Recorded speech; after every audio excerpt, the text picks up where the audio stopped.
Hi everyone, thank you so much for tuning into my tarot channel today.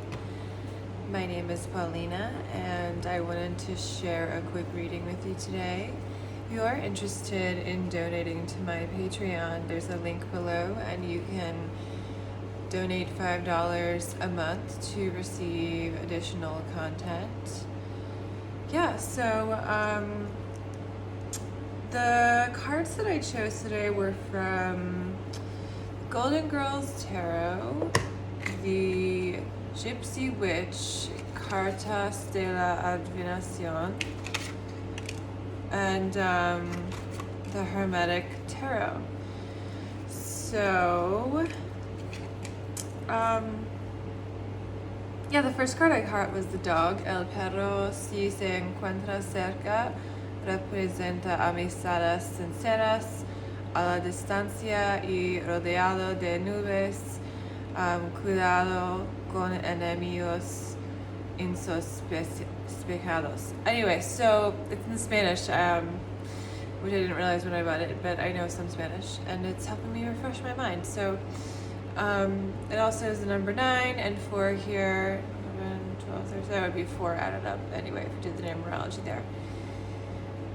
So, you add this to 9 and then 4, and then if we added those together, that would be the true numerology of the card. So, anyway, this could be, it says when it's close, it's, sincere friends. When it's far or there's clouds nearby, take care and be careful with suspicious people or people who are enemies, but it's nearby, so that means maybe there's a friend that is loyal, maybe literally a dog or someone who's by your side right now, a companion who's there for you and you're in a time that maybe is difficult, or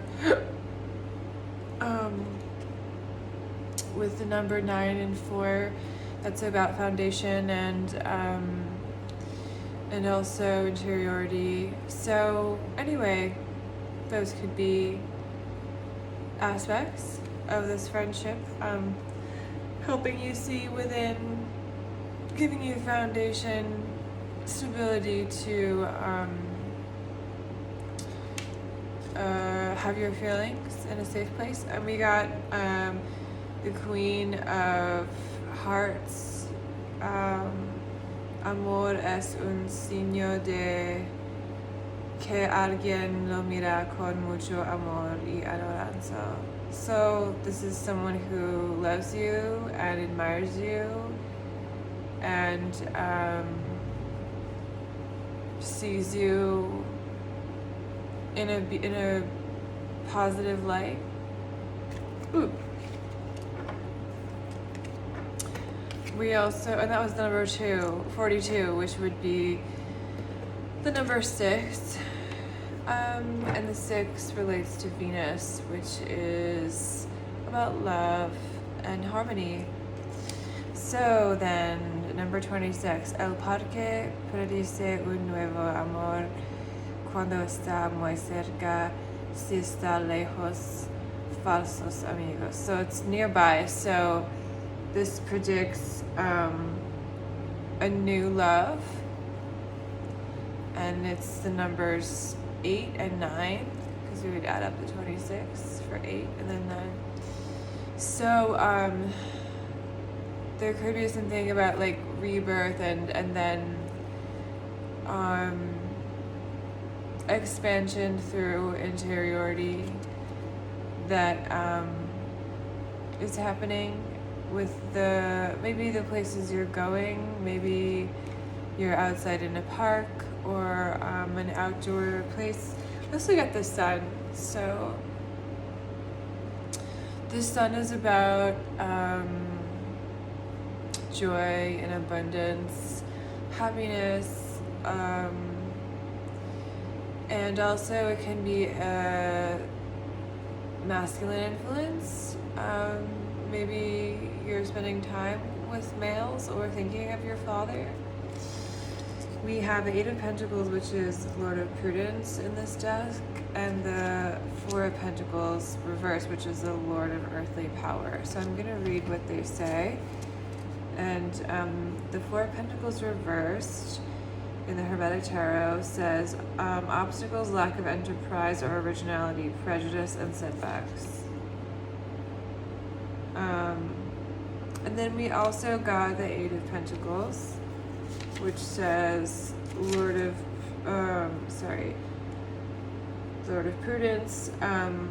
Meaning is overly careful on small things at the expense of the great. Penny wise and pound foolish. Gain of ready money in small sums. Apprenticeships. So, yeah, this could be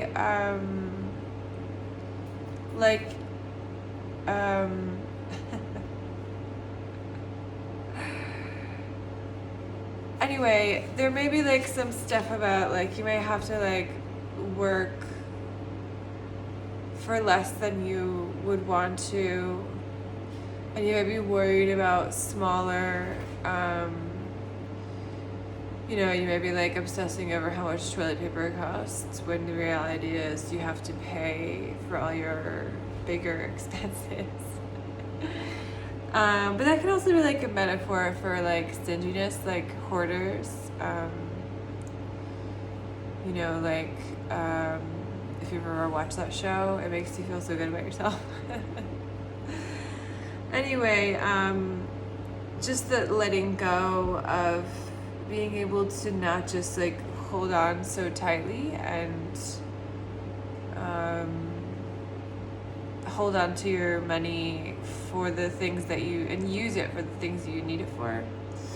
Eight of Pentacles, Lord of Prudence, just again. So there's like definitely something about an apprenticeship and a garden growing. That's what these represent. Like,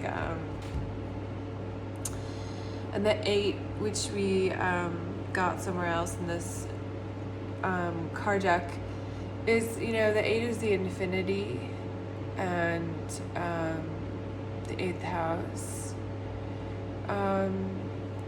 And I believe that the 8 also relates to the snake that is eating its tail. Or I know that's actually probably the 0. But the 0, I think that relates to Pluto. Anyway, I could be wrong. But if we are thinking of that image of the snake eating itself, whether it's the 8 or the 0, I'm just thinking of, of course it's like so representative of like the birth and death process, the life cycle. But then also I was thinking recently about the myth of Medusa, which is interesting. There's, so the Medusa had this curse upon her where if someone looked her in the eye, they would, die and be turned to stone. But I think it was Perseus who, who killed her.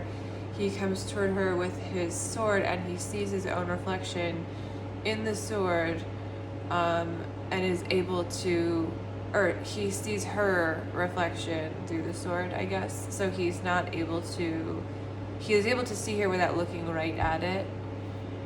And a lot of psychologists have used this as a metaphor for like dealing with deeply held trauma that you don't look straight at it. You just sort of like talk around it. And then you can, behead it and be free is sort of the message. And then out of her spring these 2 entities, which are, I believed, a Pegasus and a man, anyway, a youth, I think. So it's sort of like, if we internalize that myth, it doesn't specifically have to do with the 0 or the 8, or maybe it does and I just picked up on it intuitively, but just that we see ourselves, the things we are seeing ourselves, and the reflections of others, all the time, if that makes sense. And maybe there's an issue in your life that you have to act similarly, instead of finding the root and looking ahead at the root of it, maybe realizing that it's a cyclical process and you cannot get at it head on.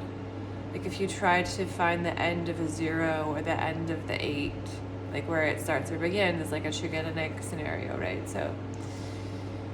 So when you're looking through the sword at the reflection of Medusa or of yourself, and then using that as leverage to kill Medusa, cut her head off, out of those can spring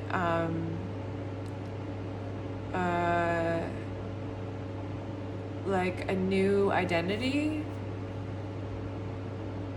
a new sense of hope and purpose. And I forget what the exact symbolism of the things that come out of Medusa's head are. It's two different, but it's more just about rebirth from, he doesn't, instead of really killing Medusa, he transforms her from being this evil. Oh, here's how it relates. Obviously, this was subconscious. The snakes, the snake head, if you ever have seen the images, there's the head of snakes that Medusa has. So there's something there just maybe for you today about when you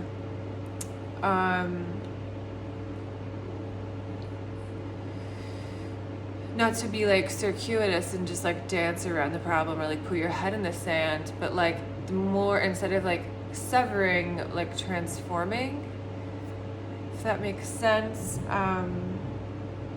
And that relates to all the stuff we had here: a friendship, abundance, the father relationship.